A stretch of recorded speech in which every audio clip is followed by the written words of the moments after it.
وكتب النادي الإسباني في تغريدة له عبر صفحته الرسمية بموقع تويتر: فضال ينهي مسيرته في ريال بلد الوليد. حظا سعيدا. ولعب زهير فضال نصف الموسم الرياضي مع بلد الوليد منذ تعاقده مع هذا الأخير في صيف 2022 في صفقة انتقال حر قادما من سبورتينغ لشبونة البرتغالي.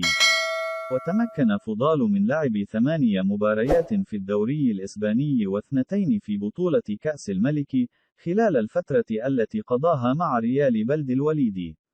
أعلن نادي بلد الوليد الإسباني ضم لاعب المنتخب المغربي سليم أملاح قادما إليه من نادي ستاندارد لييج البلجيكي. وكشف النادي في بلاغ له اليوم أنه وقع عقدا مع النادي البلجيكي يقضي بالاستفادة من خدمات اللاعب المغربي إلى غاية 30 من يونيو 2027. ونشر النادي الإسباني عبر حسابه الرسمي لموقع التواصل الاجتماعي تويتر صورة للاعب سليم أملاح بقميص بلد الوليد وعلق عليها: